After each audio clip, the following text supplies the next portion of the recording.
მამაო ჩვენოს მეხუთე და მეექვსე მოხლის განმარტება. პური ჩვენი არსობისა მოგვეც ჩვენ დღეს და მოგვიტევე ჩვენ თანანადებნი ჩვენი, როგორც ჩვენ მიუტევებთ თანამდებთა მათ ჩვენთან. პური არსობისა სულიერ და ხორციელ საზრდოს ნიშნავს. წმინდა კვიპრიანე განმარტავს. ჩვენ პურს ვუწოდებთ ქრისტეს, რადგან ვღებულობთ და ვჭამთ მის ხორცს, როგორც ამას თავად ამბობს. მე ვარ პური ცოცხალი, ზეციდან გარდამოსული. ვინც ჭამს ამ პურს, იცოცხლებს უკუნისამდე და გვაფრთხილებს სიტყვებით. თუ არ ჭამთ ხორცს ძისა კაცისასა და არ შესვამთ მის სისხლს, არ გექნებათ ცხოვრება თქვენში. ამასთან ერთად ჩვენ ვითხოვთ ხორციელ საზრდელს, ყოველდღიურ საკვებს. როცა ვლოცულობთ საარსებო პურზე, ამბობს ნეტარი ავგუსტინე, გამოვითხოვთ სხვა დანარჩენსაც, რაც კი ესაჭიროება ჩვენს სხეულს დედამიწაზე. ჩვენთვის აუცილებელია საზრდელი და სასმელი, ჩასაცმელი და საცხოვრისი. ღვთის სიტყვა, რომელიც თქვენ ყოველდღიურად გეუწყებათ, არის პური არსობისა. არსობის პურში იგულისხმება ყველაფერი სულისა და სხეულისთვის აუცილებელი.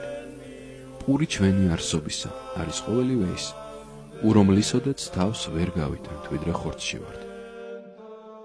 ღვთის წმინდა სიტყვა, უფლისმიერი მადლი, ეკლესიის საიდუმლოებით რომ მოგვეცემა, უფრო კი პური ცოცხალი, ზეციური პური, ყოლაწმიდა ხორცი და სისხლი მაცხოვრისი. აი, ის არსობის პური, ურომლისოდაც ჩვენი სული შიმშილით კვდება. მამაო ჩვენო, მოგვეცი ყოველივე ეს, მოგვეცი ძალა თუნდაც ოფლით, მაგრამ მაინც საკუთარი ძალით მოვიპოვოთ პური მართალი შრომით. მოგვეცი ეს დღევანდელი დღისათვის. და მოგვიტევე ჩვენ თანანადებნი ჩვენი, როგორც ჩვენ მივუტევებთ თანამდებთა მათ ჩვენთან. წმინდა გაბრიელ ქიქოძე ბრძანებს. რას ნიშნავს თანანადებნი, რომლის პატიებასაც ვთხოვთ ჩვენ უფალს? თანანადებნი არის ყოველი ცოდვა, რომელსაც ადამიანი ღვთის წინაშე სჩადის. მაშას ადამე ამ სიტყვებით ჩვენ ღმერთს ვთხოვთ ყოველი ცოდვის პატიებას. ხოლო სიტყვებით, როგორც ჩვენ მივუტევებთ თანამდებთა მათ ჩვენთან, მაცხოვარი გვასწავლის. ვაპატიოთ მოყვას ჩვენს მიმართ ჩადენილი ცოდვები.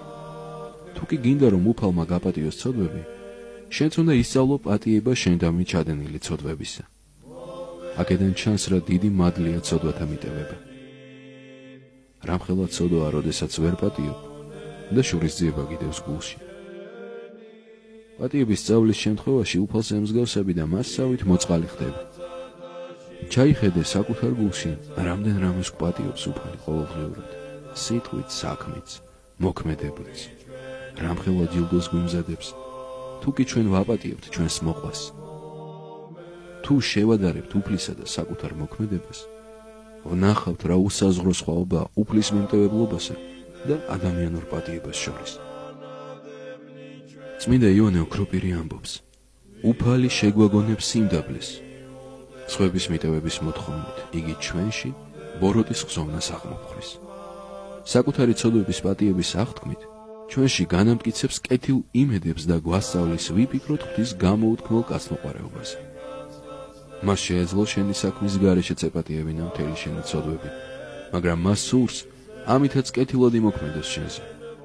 განდევნის შენგან მზაკრობას, აკრობს შენში მრისხანებას.